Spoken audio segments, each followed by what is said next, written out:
Bex and I got cookies, and now we're sitting outside the Reading Terminal Market, people watching, looking for some good costumes. Got Esmeralda and Jasmine, looks like. I'm going to go over here. Hello. Hi. Hi, Ralph. I'm Genevieve. Hi, Genevieve. I'm up here for two reasons. One, because my husband was in the bathroom and I wanted him to come in and see me up here and freak out. He's in the back corner back there. Hiding his face. Yes. But two, because I have a question about, you've had a long, successful career that spanned many, many years, and I know that in Hollywood there have been some amazing after parties. So my question is, over the span of your career, can you remember an after party that you went to and the most interesting person that you met at your experience? Wow, that's a good question. That's not like, hey, so does karate really work? This that requires some brain skill. The most interesting person I've met. Yeah, okay, I have one that just popped into my head. It might not. I'm sure on the drive home I'll come up with 10 others, but this is the one. Was a good one, I was at an after party in New York City. And this was not long after My Cousin Vinny was made, and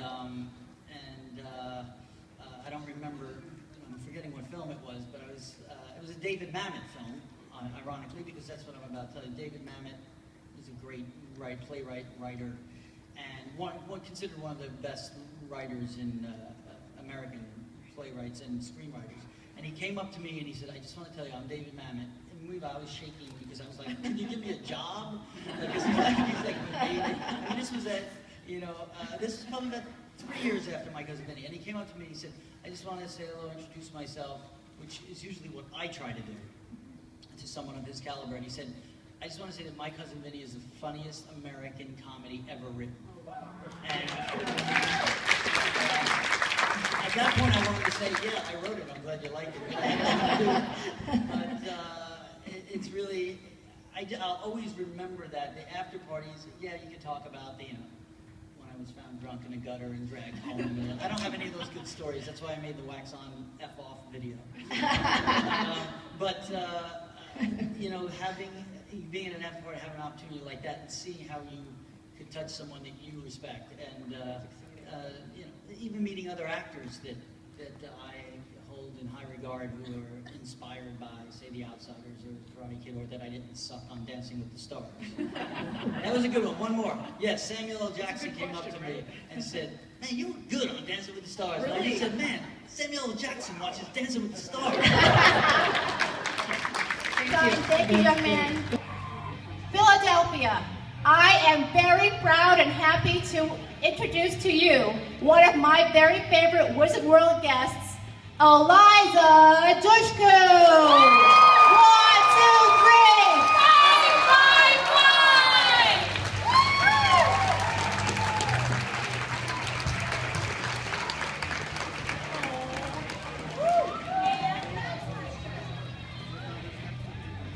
And Max Factor.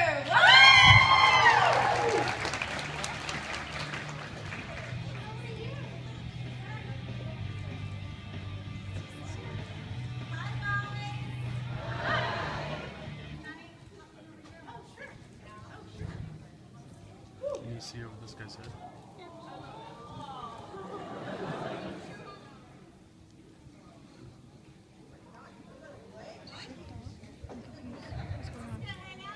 Yeah, I was.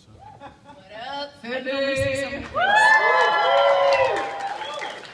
Lovely crowd today.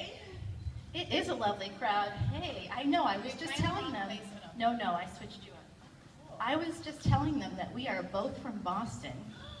My girl. Home girls. I know. Red Sox leash on the Do you really? I have Red Sox keys and Red Sox leashes too. My gosh. Because you have to be a Red Sox fan. Sorry, Philadelphia Phillies. Oh, Was that definitely. the front row? Hey, yes. I thought we were like heckling. All right, we're not going to get in any baseball smackdown today because obviously RSN is the best. Let's focus on Eliza, actually. This beautiful woman right next to me is also very talented, also very smart. And I heard that you are going back to college. Is that true? I am this fall, yeah. That's right. My mother, as some of you know, has been a professor in Boston for 47 years, and she retired this year, so she's going out and I'm coming in. It's perfect. That's perfect symmetry. Now we have questions at the mic, and we also have our friends at Frankly Chat who will be sending me questions here. Oh, dope. So I'm not being rude if I'm punching away at my phone. I'm waiting for texts to come in. Gotcha. I would have thought that was very odd if you were just like texting. Hey, Now I what's get it. up, audience of 500 people and this wonderful person here? But I'm busy doing something else. So we're going to start over here, I think. Hi. Hello, my name's Jeff. I'll try to make this fast. Hey, Jeff. Thank you. My daughter and I both watched Dollhouse. Enjoyed it. I watched it when it was on Fox. I watched the whole thing. She watched it later on Netflix and found out that there was sort of a secret episode that wasn't aired on Fox or anywhere in the U.S. Everyone's nodding. How come I didn't get this memo? Unfortunately, I still haven't seen it, but she saw it, and she said that when she saw it, it actually explained a lot more. So, What happened? What did I It was do? Epitaph 1. Epitaph 1. Oh, that. and It we, did air on Fox. yeah, she was wondering if it changed how you approach the character or the show differently, knowing that an episode was being shown in Europe and not shown in the United States. Well, here you go. I didn't even know. You didn't even So know it, I so that's missed it. kind of a I'm, wasted question. By the way, I'm thank you. just an actor. They don't tell me anything. By the way, thank you so much for all of the great shows. Thank you for actually watching the show on Friday nights. We could have used more of you, sir. Oh. Yeah. Don't clap if you weren't there. And you know, we have one more person over here. Go ahead, sir.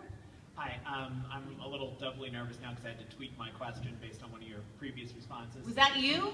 Oh no, you wouldn't have been. No, no. Oh, no. okay. That would have been double awkward. It's about the end of Dollhouse. And I felt when I watched it as though the whole second half of the second season is wrapping things up, getting the most out of that universe. Yeah. And what I was wondering about was how early in that process it became clear to everyone that this was going to be the end, and or if you felt as though they were just wrapping up one level and then they were going to move on to something else until obviously Epitaph 2 is like the super finale. We all knew we were canceled. We all knew that we were all going to be wrapping it up. I didn't know, I don't want to give a spoiler, but I didn't know some things that were big reveals. And I liked that actually, because whether I did it consciously or not, I think I would have maybe been foreshadowing when my character shouldn't have. So even though I was a producer on the show and Joss and I talked a lot about where the show would go and things that would happen, like I didn't want to know about Boyd. I'll just say that. That's not a spoiler. I didn't want to know that because it would have affected, I think, how our dynamic and our relationship played out. So, but yeah, I didn't know what would happen in the end with Tomo. That was interesting. Agent Ballard, yeah. Love that. You haven't seen Dollhouse, watch it. It's on Netflix.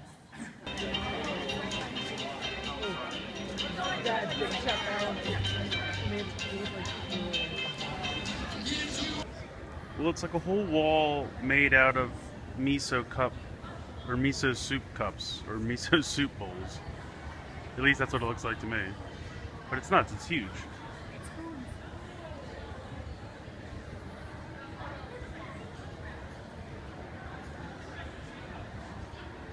So I was a little disappointed there weren't really that many people dressed up on Sunday, I guess because it's the last day of the con.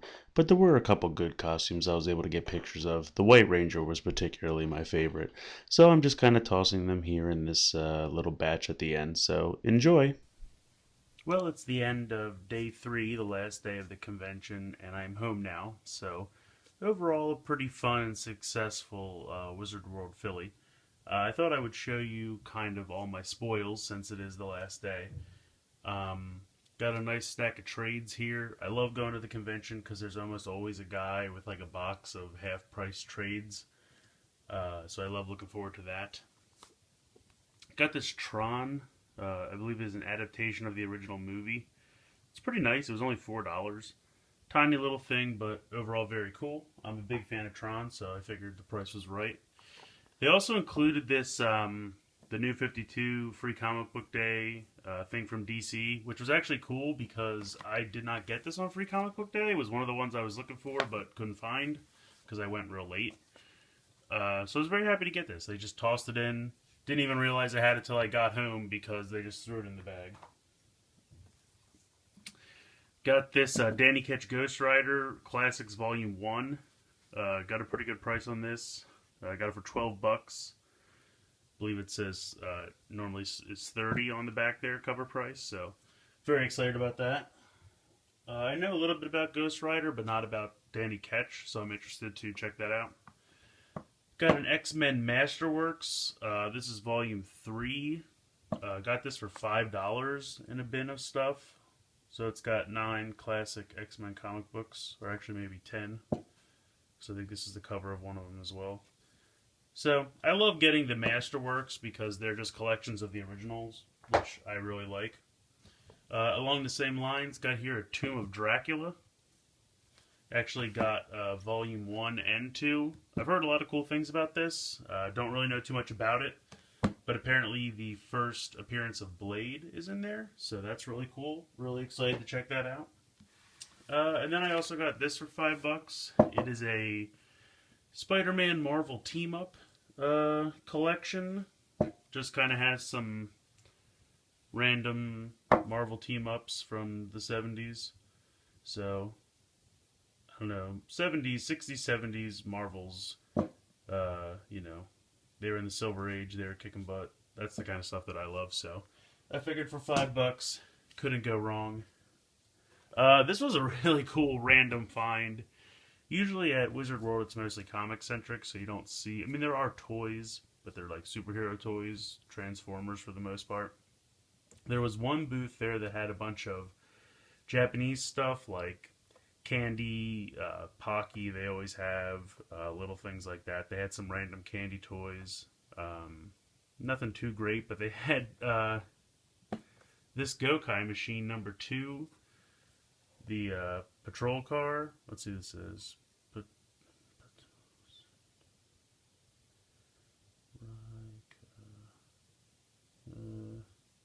sorry, my katakana's rusty. It says Gokai Machine Series 02.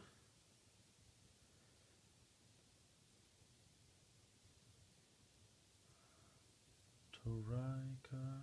Striker. The Patrol Striker. Pato Striker. Sorry, like I said, my katakana is rusty. Basically, it is the Deca Ranger Gokai machine for Gokaio, which I don't have yet, but I was able to get this for $15, and it is still sealed, brand new.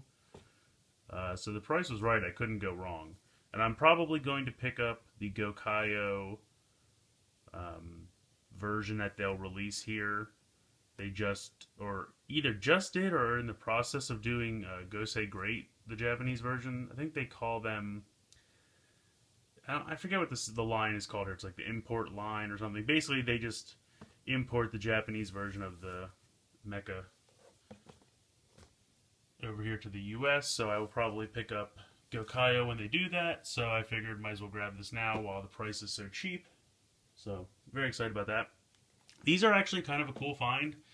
This is a third-party company that makes Lego minifigures, mostly for ones that Lego has not made yet. I grabbed both of these together. It says $10, but I got it for $7 for the both of them, so like $3.50 a piece. But it's Martian Manhunter and Green Lantern, which I'm very excited about because Lego has not officially made either of these. Actually, there was a Green Lantern. I'm sorry, there was a Martian Manhunter, but you had to spend a certain amount on the Lego store online, and I think you had to buy like $150 worth of DC Lego sets to get it, or maybe it was your whole order. I forget. They have different conditions from time to time, and they're always, in my opinion, ridiculous. So was really excited to get these, and like I said, for $3.50 a piece, you know, if they're terrible, it's not that big of a loss. So hoping those are cool. Maybe I'll do a review of them at some point. To me, this was kind of the get of the weekend.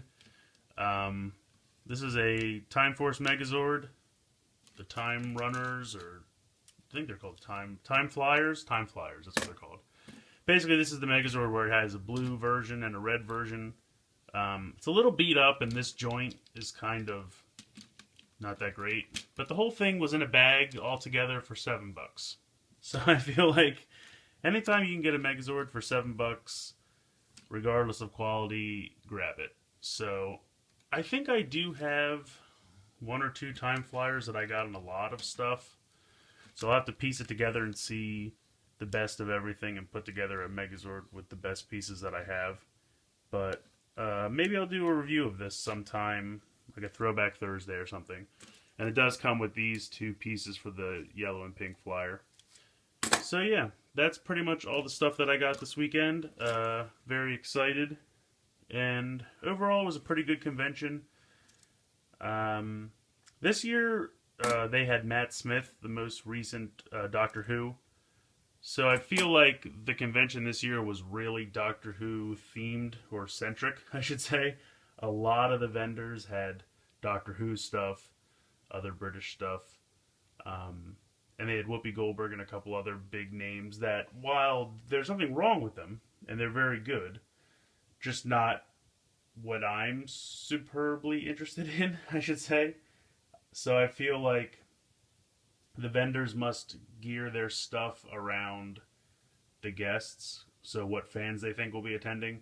So there's a lot of stuff that I wasn't terribly interested in. There's usually a lot more trade guys.